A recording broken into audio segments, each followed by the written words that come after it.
กล้าคิดก็ต้องกล้าทำอย่ากลัวถ้าทำความดีเป็นศึกษาปัญหาให้ทันท่วงที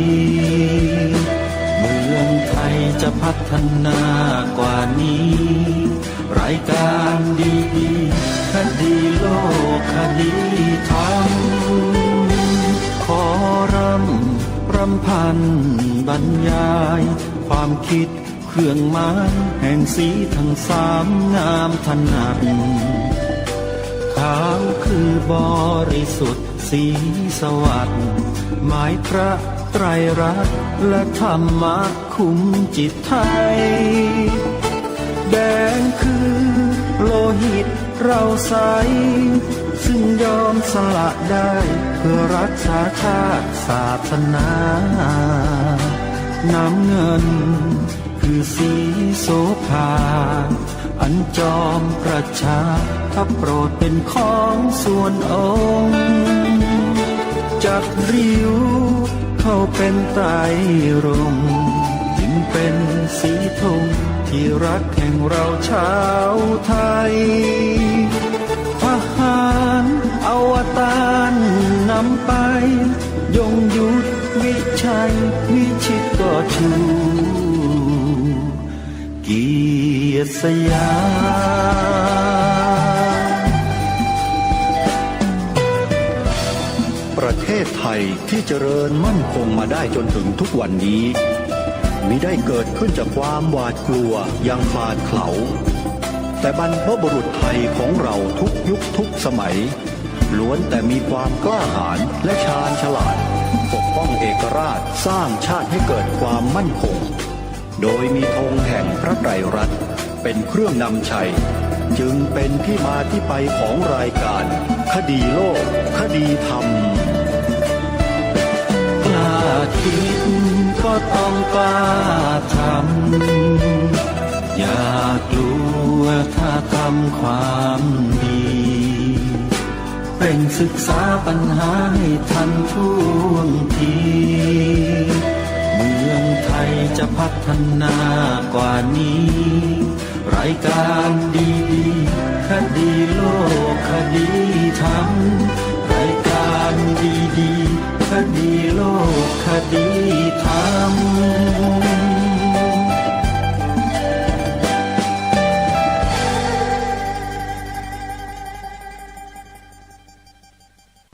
พุทธที่9กุมภาพันธ์พระพุทธศักราช2565รายการคดีโลกคดีธรรมมาพบกับท่านผู้ฟังเป็นปกติทุกวันจันทร์ถึงวันศุกร์และวันเสาร์อาทิตย์ทางสถานีวิทยุแห่งนี้ท่านผู้ฟังสามารถดาวน์โหลดแอปพลิเคชัน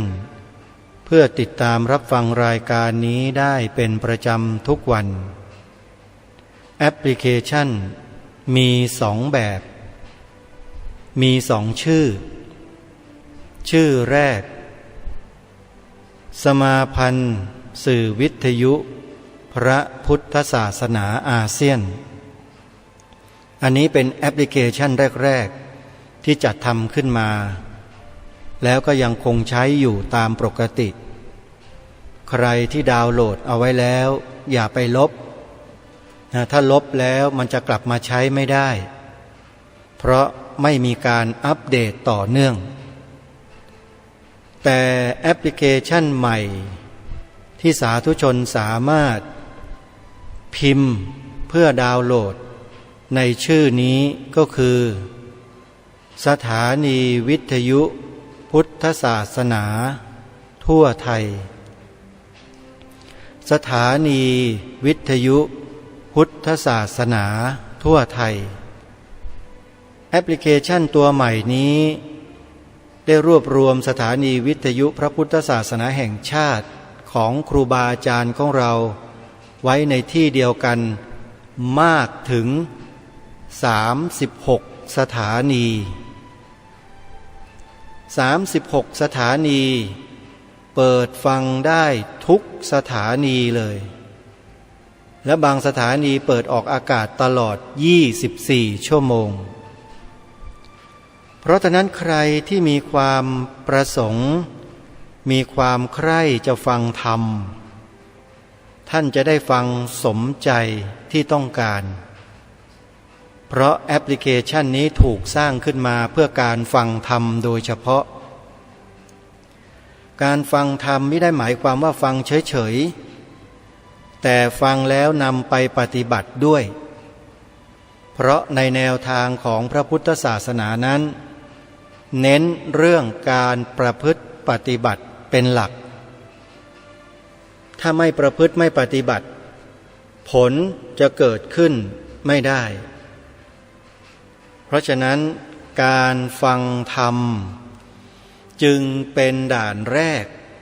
ที่จะนำผู้คนเรานั้นให้พ้นจากความทุกข์ทั้งปวงได้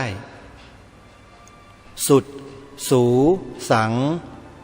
ละพะเตปัญญังการฟังด้วยดีย่อมได้ปัญญาท่านสาธุชนผู้ฟังทุกท่านวันนี้รายการคดีโลกคดีธรรมจะขอนำวาทะพระมงกุฎมาอ่านให้พวกเราได้สดับรับฟังกันอีก1 รอบเพราะเห็นว่า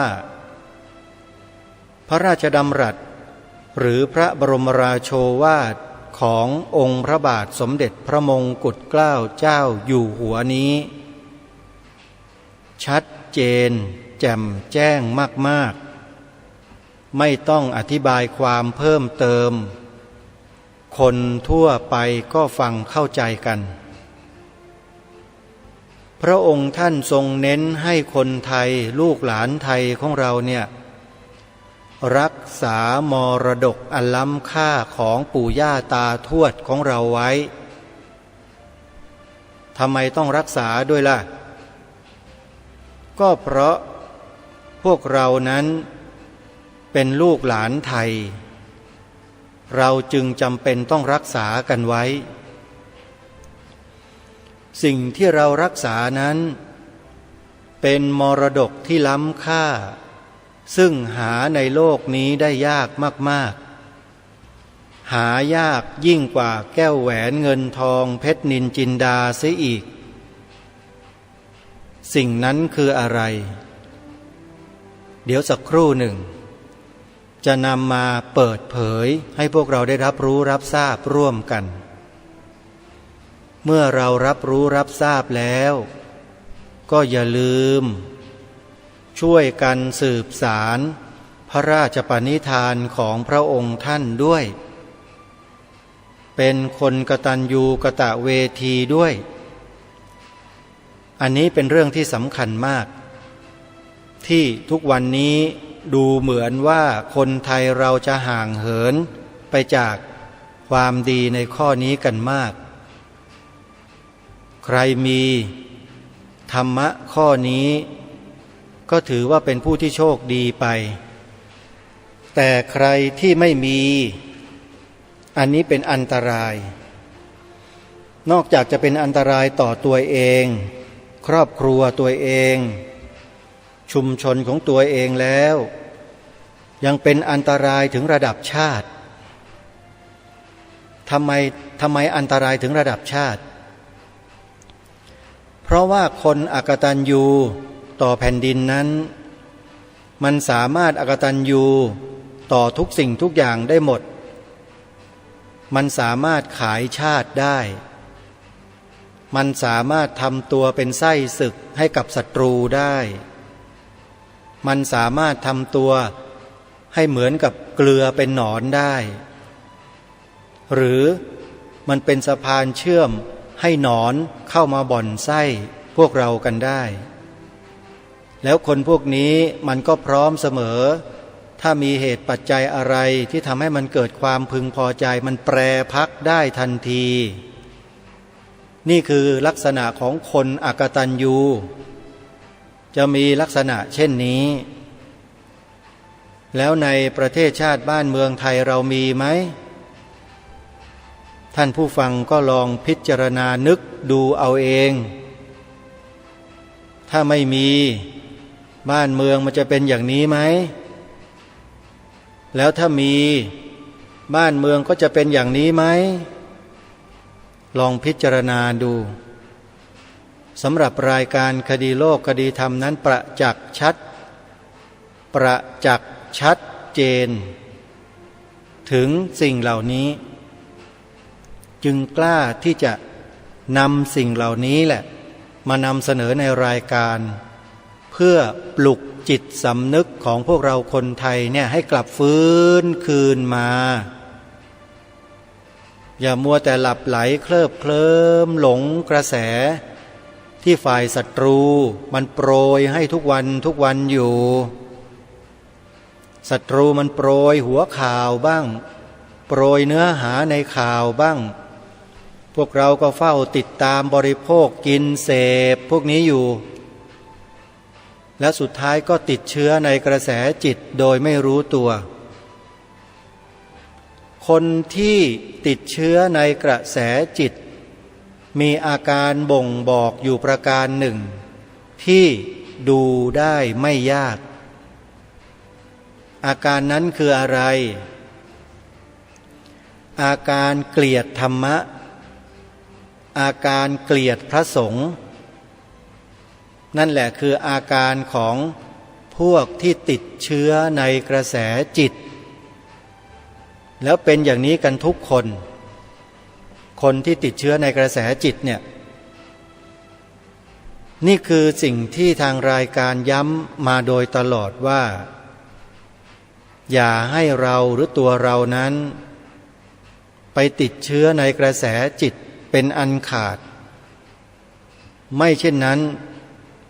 เราจะกลายเป็นคนอกตัญญูต่อแผ่นดินเกิดตัวเองโดยไม่รู้ตัวเพราะคนพวกเนี้ยมันพร้อมที่จะขายตัวขายศักดิ์ศรีขายเกียรติยศของความเป็นลูกหลานไทยเสมอเพราะความเห็นแก่ตัวนี่แหละและความเห็นแก่ตัวนี่แหละเป็นตัวทำลายชาติศาสนาพระมหากษัตริย์อย่างดีเป็นตัวทำลายอย่างแรงอย่างแข็งขันเลยแหละ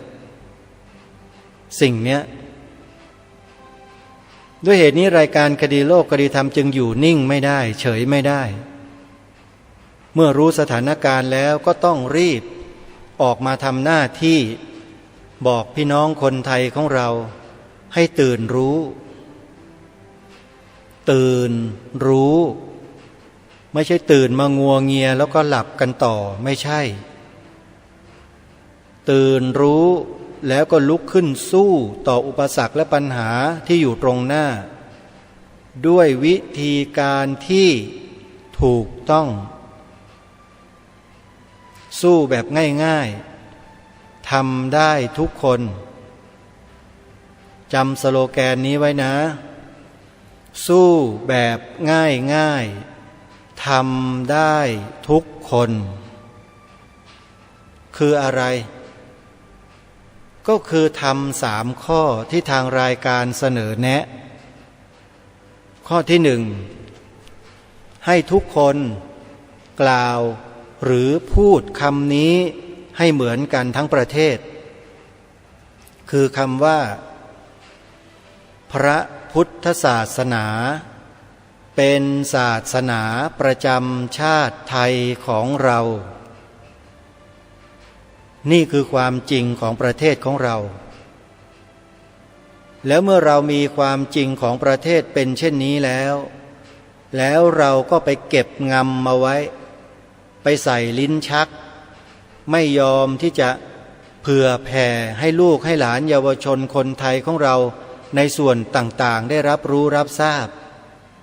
ถามว่าการกระทำเช่นนั้นน่ะมันสมควรแล้วหรือไปปกปิดซ่อนเร้นความจริงความถูกต้องของประเทศชาติบ้านเมืองตัวเองเนี่ย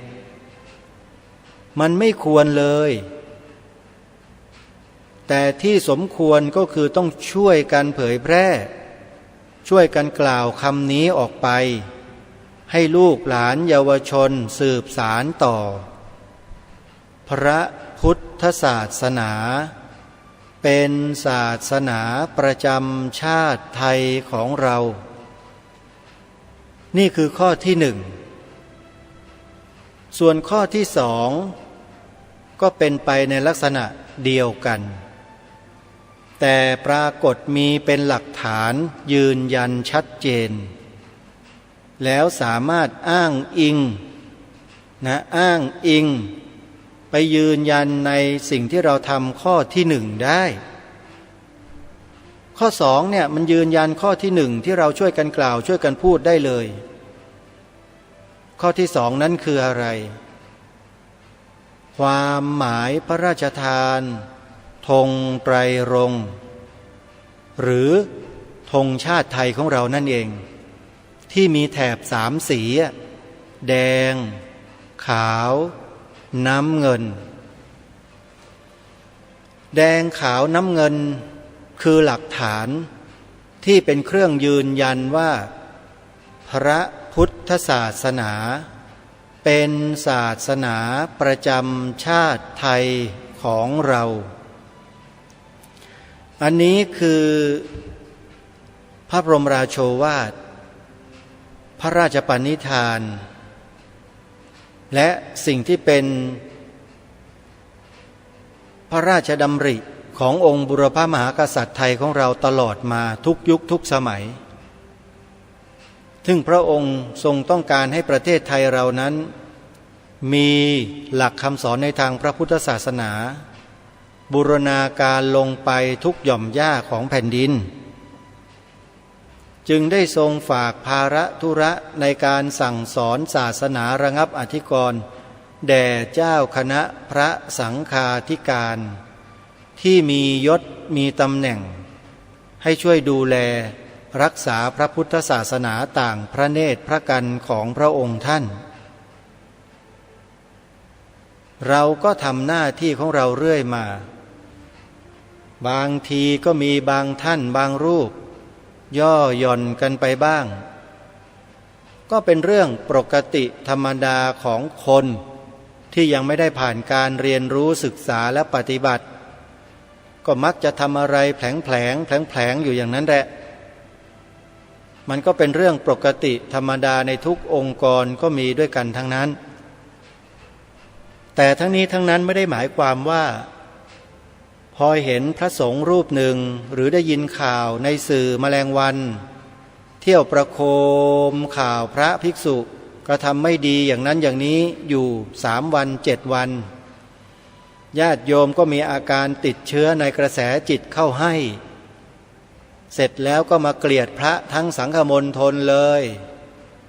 ไอ้อย่างนี้มันบ้าแล้วนั่นแหละบ้า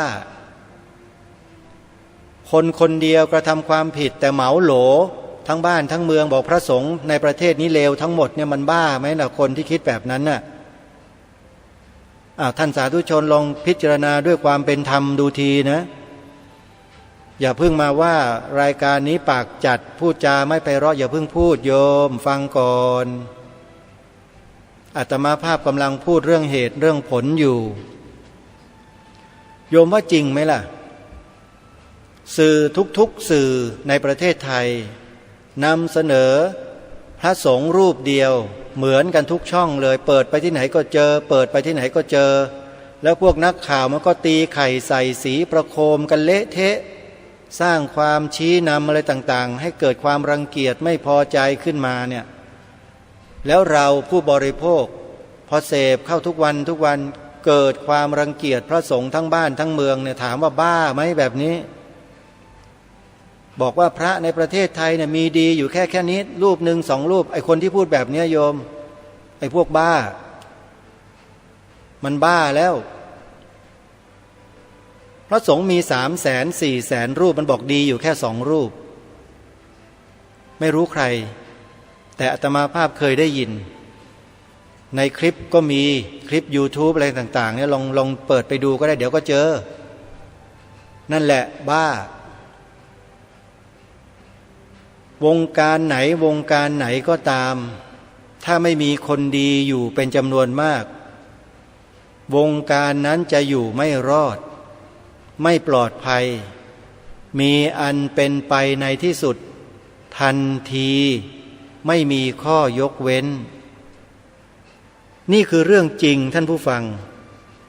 เพราะฉะนั้นการที่เราไปฟังสื่อแมลงวันอยู่ทุกวันมันตอมเอาอุจจาระเอาของเน่าของบูดมาส่งผ่านให้เราได้เสพบริโภคด้วยการฟังทุกวันด้วยการดูทุกวันถามว่าติดเชื้อไหม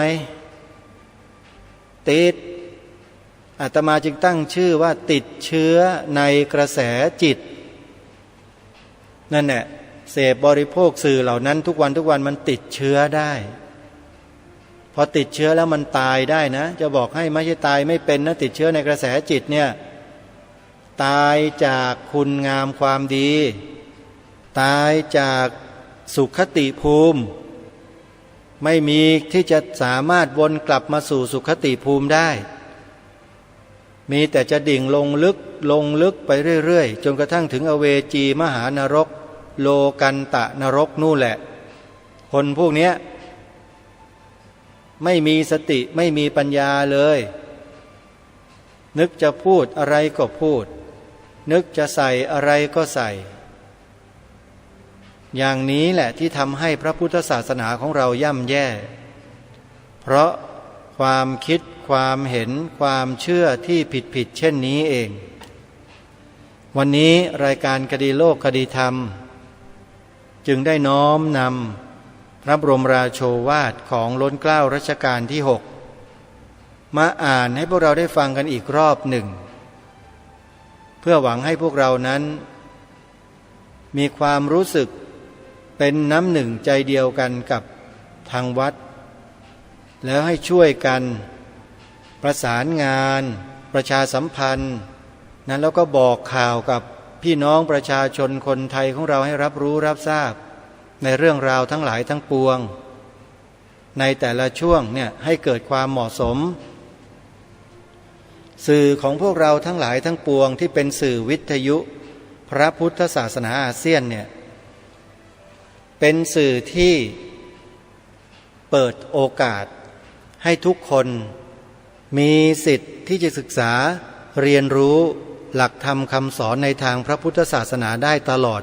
24 ชั่วโมงไม่ว่าท่านจะอยู่ที่ไหนอย่างไรท่านก็สามารถฟังได้และการฟังนั้นน่ะมีอานิสงส์คือย่อมได้ปัญญาคือความรู้และความรู้เหล่านี้ก็ไม่มีใครสามารถจะมาขโมยของเราได้รู้แล้วความรู้นั้นก็เป็นของเราด้วยเหตุนี้เองบุรพาจารย์ของเราท่านทั้งหลายเนี่ยจึงเน้นให้พวกเราได้ฟังธรรมะฟังแล้วปัญญาเกิดไม่เกิดปัญหาแต่ถ้าไม่ฟังธรรมไปฟังแต่สื่อแมลงวันสักวันหนึ่งจะเจอแต่ปัญหาเจอแต่สิ่งที่ไม่พึงประสงค์สิ่งอะไรล่ะที่ไม่พึงประสงค์ก็สิ่งที่เราไม่ชอบทั้งหลายทั้งปวงนั่นแหละเราจะได้รับเพราะผลพวงจากการที่เรานั้นปฏิเสธธรรมะปฏิเสธคำสอนของครูบาอาจารย์มีองค์สมเด็จพระสัมมาสัมพุทธเจ้าเป็นต้นเราปฏิเสธไงฮะแล้วคิดว่าตัวเองแน่ตัวเองเก่งตัวเองรู้ได้มันก็กลายเป็นความผิดพลาดอย่างใหญ่หลวงของชีวิตนี่คือลักษณะของคนที่ไม่มีปัญญาเห็นสื่อหลายๆสื่อนำเสนอข่าวไม่ดีของพระรูปเดียวมาเสนอแล้วเสนออีกบางทีเอาของเก่าเมื่อ 7-8 ปีมาเสนอในรายการก็มีหาข่าวไม่ได้เพราะมันไม่มีพระกระทำความผิดมากมายอย่างนั้นมันก็เอาของเก่าๆนานเป็น10 ปีแล้วมาเปิดเพื่ออะไรเพื่อที่ขย่มจิตใจของชาวพุทธให้เสื่อมศรัทธาพูดกันง่ายๆแต่ปรากฏว่าพระสงฆ์ของเรานั้นมีความเข้มแข็ง มีความเฉลียวฉลาดมากยิ่งขึ้นจึงไม่สามารถที่จะทำตนเองให้ตกไปสู่กระแส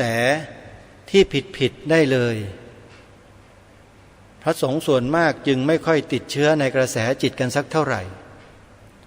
อันนี้คือความจริงที่อยากจะฝากบอกทุกท่านไว้แล้วก็ขอให้ช่วยกันตรงนี้นะเอาล่ะญาติโยมพุทธบริษัททั้งหลายวาทะพระมงกุฎที่อาตมาภาพได้อัญเชิญมาอ่านให้ฟังในตอนนี้เนี่ยเป็นตอนที่อยู่ในตอนต้นๆของหนังสือหนังสือที่มีชื่อว่าวารสารพิเศษวาทะพระมงกุฎก็ขอนำมาอ่านให้เราได้ฟังอีกรอบหนึ่งตั้งใจฟังให้ดีนะโยมนะความนี้พระองค์ท่านตรัสถึงคนไทยที่นับถือพระพุทธศาสนาจะชื่อว่านับถือพระพุทธศาสนาได้หรือไม่อย่างไรนั้นมีตัวชี้วัดคืออะไรคนทุกคนสามารถนับถือพระพุทธศาสนาได้ไหมได้อย่างไรแล้วในต่างประเทศ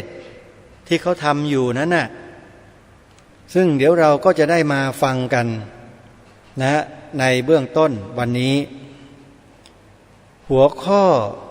ที่ผู้นำเสนอบทความนี้ออกสู่สาธารณะในนามของวัฒนเศรษฐ์ส.วัฒนเศรษฐ์เนี่ยนะได้อัญเชิญกระแสพระดำรัสของพระองค์ท่านรัชกาลที่6ที่ทรงพระราชทานไว้ให้แก่เสือป่าได้ทรงแสดงไว้เมื่อ13กันยายนพระพุทธศักราช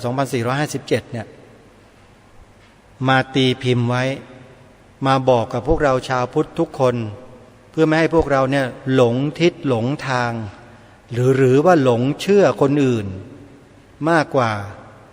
สิ่งที่จะนำมาเสนอตรงนี้การนับถือพระพุทธศาสนาแท้จริงแล้วจะต้องทำอย่างไรถึงจะถูกต้องเหมาะสมอย่างไรติดตามรับฟังกันนะการแสดงตนเป็นชาวพุทธอันนี้เป็นหัวข้อของบทความนี้การที่จะแสดงตนเป็นผู้ถือพระพุทธศาสนาไม่จำเป็นที่จะต้องเรียนรู้พระธรรมทั้งหมดแล้วจึงแสดงถึงแม้ศาสนาอื่นๆก็เหมือนกันไม่ผิดอะไรกันถึงแม้จะขีดเส้นลงไปว่าต้องจำเพราะแต่ผู้ที่รอบรู้ในธรรมแห่งศาสนาโดยบริบูรณ์ทุกๆข้อแล้วจึงจะนับว่าเป็นผู้ถือศาสนานั้นได้ชะนี้แล้วเนี่ยคนในโลกนี้ก็จะเห็นจะไม่ได้ถือศาสนาอะไรสักกี่คนเป็นแน่ลองนึกดูบ้างทีหรือว่าถ้าคนเราจะต้องเรียนจนรู้จบวิชายุทธศาสตร์เสียก่อนจึงจะเรียกตัวว่าทหารได้ชะนี้แล้วจะได้มีคนเรียกตัวว่าทหารได้สักกี่คนข้อนี้อุปมาฉันใดในส่วนของศาสนาพุทธก็อุปไมยฉันนั้นข้อสำคัญในส่วนศาสนาก็มีอยู่เพียงว่าต้องแสดงตนให้ปรากฏว่ามีความเลื่อมใสและเต็มใจที่จะปฏิบัติตามคำสั่งสอนของศาสนานั่นแหละเป็นที่ตั้งเมื่อใครได้แสดงตนเช่นนี้แล้วถึงจะรู้ธรรมะมากน้อยเท่าใดก็คงเป็นอันว่านับถือศาสนาได้แล้วทั้งสิ้นอันนี้คือความวรรคแรกที่นำมาอ่านให้พวกเราชาวพุทธได้สดับรับฟังกันอีกรอบหนึ่งเพื่อแสดงให้ทุกคนได้เห็นว่าฉันก็คือผู้นับถือพระพุทธศาสนาคนหนึ่งถึงแม้ว่าฉันจะไม่มีความรู้เรื่องหลักธรรมคำสอนอย่างเข้าใจลึกซึ้งอย่างละเอียดอย่างมากมายก็เถอะแต่ฉันก็เชื่อมั่นตัวฉันว่าเป็นชาวพุทธคนเหล่านี้เขาเพียงแค่กล่าวไตรสรณคมครบ3 รอบเท่านั้นเขาก็เป็นพุทธศาสนิกชนได้แล้วง่ายไหมโยม ง่ายแต่เมื่อเป็นแล้วเนี่ยจะรักษาความเป็นพุทธศาสนิกชนไว้นั้นมันยากมันไม่ใช่เรื่องง่ายด้วยเหตุนี้ทางรายการคดีโลกคดีธรรมจึงได้รณรงค์จึงได้บอกกับพวกเราท่านทั้งหลายเนี่ยให้รู้ถึงความจริงความถูกต้องเหล่านี้ว่าเราสามารถทำกันได้นะซึ่งก็หวังว่าพวกเราก็จะได้ร่วมด้วยช่วยกันในโอกาสต่อไปทีนี้มาดูในวรรคที่สองวรรคต่อไปพระองค์ตรัสไว้อย่างนี้ว่าแต่พระพุทธเจ้าของเราก็ย่อมทรงรู้สึกอยู่ว่าเป็นธรรมดาคนเราต้องการเครื่องยึดถือเป็นที่พึ่งจึงทรงสอนว่าถ้าเมื่อใดต้องการที่พึ่งก็ให้ระลึกถึงพระรัตนตรัยคือพระพุทธพระธรรมและพระสงฆ์จึงทรงสอนว่าเหมือนนักรบที่จะออกไปรบระลึกถึงและเพ่งดูธงชัยเฉลิมพลฉะนั้นแท้จริงธงชัยเฉลิมพลนั้นคืออะไรก็คือผ้าผืนหนึ่งซึ่งผูกปลายไม้เท่านั้นผ้าผืนนั้นจะมีอำนาจคุ้มเกรงทหารให้พ้นภัยไม่ให้เจ็บไม่ให้ตายอย่างไรได้แต่เราผู้เป็นนักรบย่อมเข้าใจกันอยู่ดีว่าธงชัยนั้นเป็นเครื่องหมายแห่งกำลังของเรา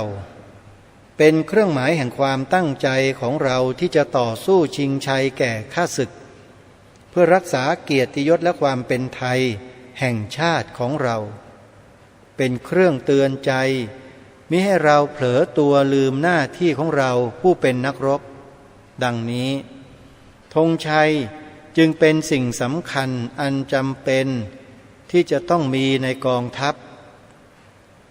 ใครที่เรียกธงของเราว่าผ้าขี้ริ้วผูกปลายไม้เราเข้าใจว่าเป็นคนที่โง่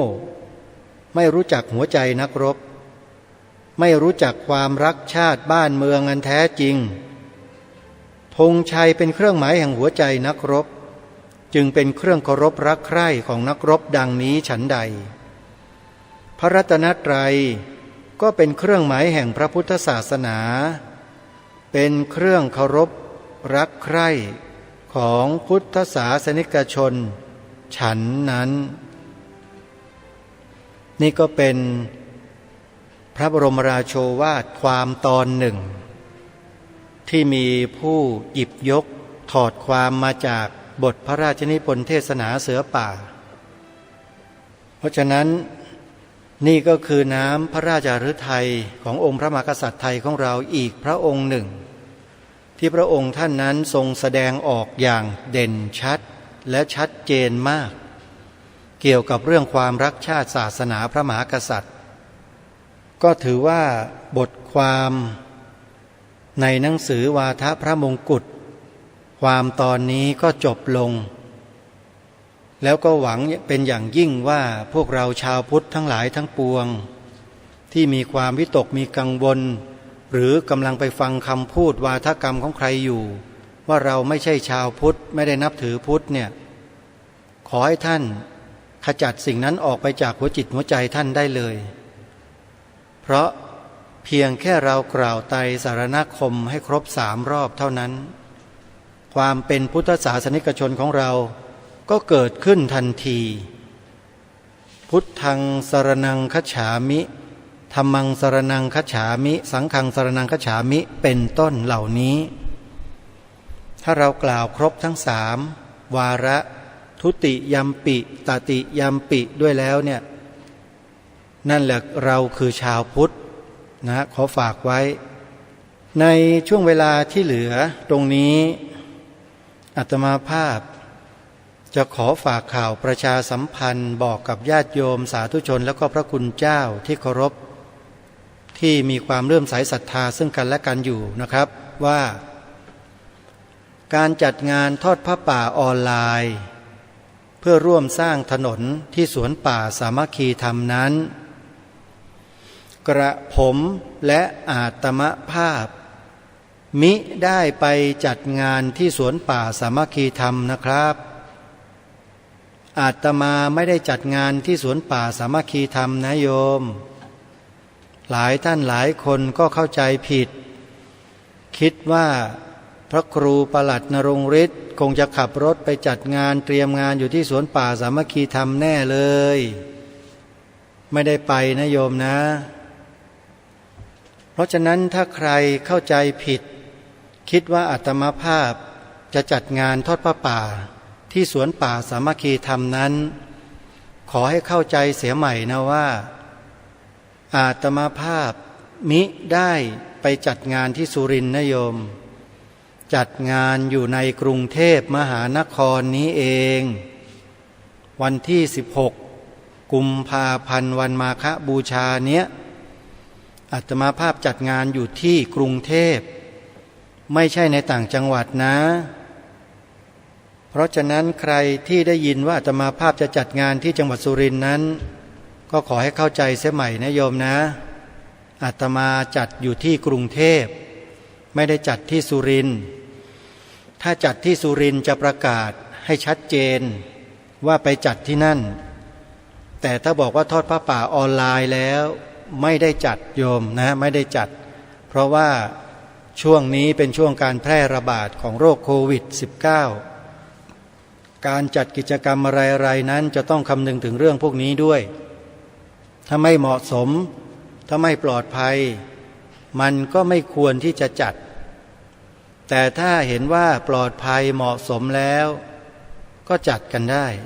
แบบเล็กๆนะฮะไม่เกิน50 คนส่วนท่านใดที่จะร่วมสมทบเป็นกองทุนสร้างถนนเข้าสวนป่าสามัคคีธรรมนะโยมนะท่านสามารถทำบุญทอดผ้าป่าออนไลน์ได้ที่ธนาคารไทยพาณิชย์สาขาบางลำพูเลขบัญชี114214987ขออนุโมทนาสาธุกับญาติธรรมทุกท่านที่ได้มีส่วนร่วมสนับสนุนการทำงานของสวนป่าสามัคคีธรรมซึ่งในเร็วๆเนี้ยอาตมาภาพก็จะเดินทางขึ้นไปที่สวนป่าสามัคคีธรรมอีกครั้งหนึ่งเพื่อไปดูแลความเรียบร้อยเตรียมการต่างๆเพื่อที่จะทำถนนทางเข้าแล้วถ้าความคืบหน้าเป็นอย่างไรนั้นเดี๋ยวจะโทรศัพท์เข้ามาแจ้งหรือจะส่งไลน์หรือจะส่งเป็นเฟซบุ๊กนะเข้าไป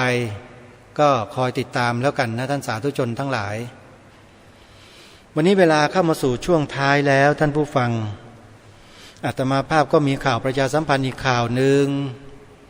ฝากข่าวประชาสัมพันธ์อีกงานหนึ่งซึ่งเป็นงานที่จัดอยู่ที่อำเภอท่าตูมจังหวัดสุรินทร์จัดอยู่ในวัดนี้เป็นวัดที่มีความสัมพันธ์กับช้างไทยโดยตรง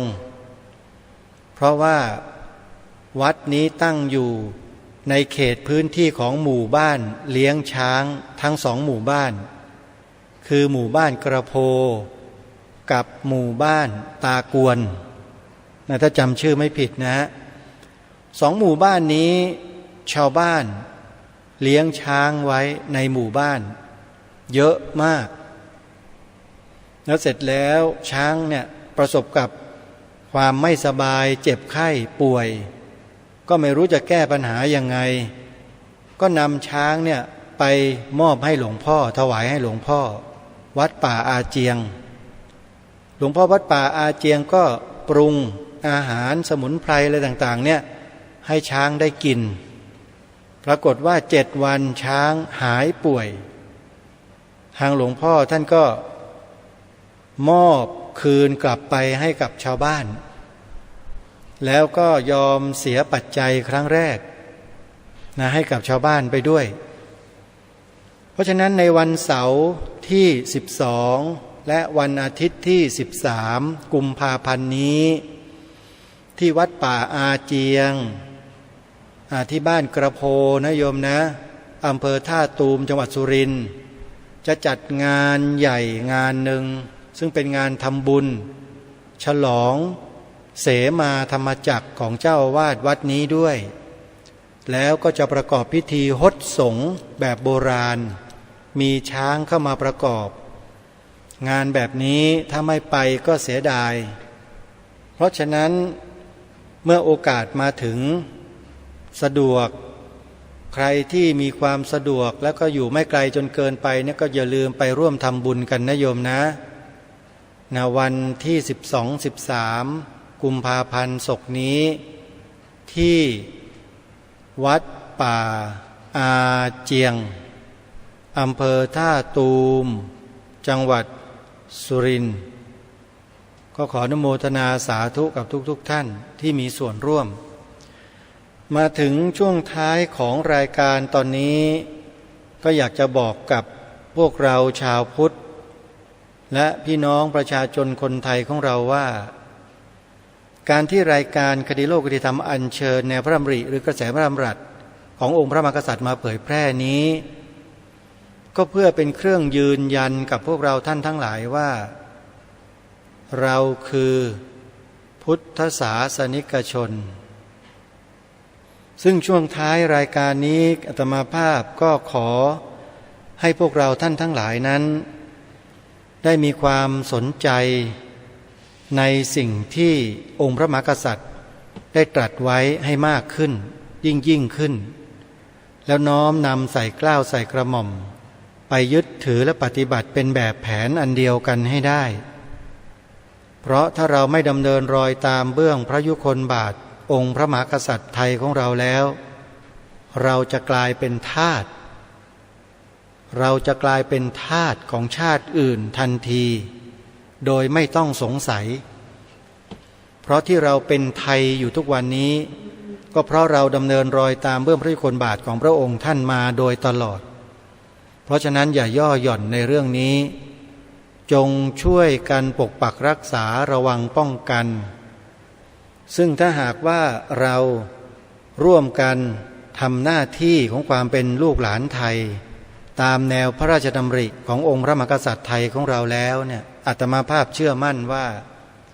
ใครก็จะมาทำอะไรเราไม่ได้แต่ที่เขาทำได้เพราะเราไม่สามัคคีกันนั่นเองก็ขอทิ้งท้ายไว้ด้วยเรื่องของความสามัคคีเช่นเคยเพราะถ้าคนเราในหมู่สังคมเดียวกันไม่สามัคคีกันทะเลาะเบาะแว้งแตกแยกกันสักวันหนึ่งสังคมนั้นประเทศชาตินั้นก็จะล่มสลายไม่เป็นท่าตกเป็นอาณานิคมของประเทศอื่นแน่นอนฝากไว้พวกเราได้ข้อคิดในข้อนี้แล้วช่วยกันขจัดปัญหาต่างๆอย่าได้รีรอตรงนี้นะวันนี้เวลาของรายการหมดลงแล้วอาตมาภาพก็คงจะต้องขอสมมุติยุติรายการไว้แต่เพียงเท่านี้พบกันใหม่ในวันต่อไปขอความสุขสวัสดีในธรรมแห่งองค์สมเด็จพระบรมศาสดาสัมมาสัมพุทธเจ้าจงปรากฏเกิดมีขึ้นในจิตใจของท่านผู้ฟังทุกท่านทุกคนเทอญขอเจริญพรกล้าคิดก็ต้องกล้าทำอย่ากลัวถ้าทำความดีเป็นศึกษาปัญหาให้ทันท่วงทีเมืองไทยจะพัฒนากว่านี้รายการดีคดีโลกคดีธรรมขอรำพันบรรยายความคิดเครื่องหมายแห่งสีทั้งสามงามถนัดขาวคือบริสุทธิ์สีสวัสดิ์หมายพระไตรรัตน์และธรรมะคุ้มจิตไทยแดงคือโลหิต เราใสซึ่งยอมสละได้เพื่อรักษาชาติศาสนา น้ำเงินคือสีโสภา อันจอมประชาถ้าโปรดเป็นของส่วนองค์จากริ้วเข้าเป็นไตรรงค์จึงเป็นสีธงที่รักแห่งเราชาวไทย ทหารอวตารนำไปยงยุทธวิชัยวิชิตก็ชูเกียรติสยาม ประเทศไทยที่เจริญมั่นคงมาได้จนถึงทุกวันนี้มิได้เกิดขึ้นจากความหวาดกลัวอย่างพลาดเขลาแต่บรรพบุรุษไทยของเราทุกยุคทุกสมัยล้วนแต่มีความกล้าหาญและชาญฉลาดปกป้องเอกราชสร้างชาติให้เกิดความมั่นคงโดยมีธงแห่งพระไตรรัตน์เป็นเครื่องนำชัยจึงเป็นที่มาที่ไปของรายการคดีโลกคดีธรรมกล้าคิดก็ต้องกล้าทำอย่ากลัวถ้าทำความดีเร่งศึกษาปัญหาให้ทันท่วงทีเมืองไทยจะพัฒนากว่านี้รายการดีๆคดีโลกคดีธรรมรายการดีๆคดีโลกคดี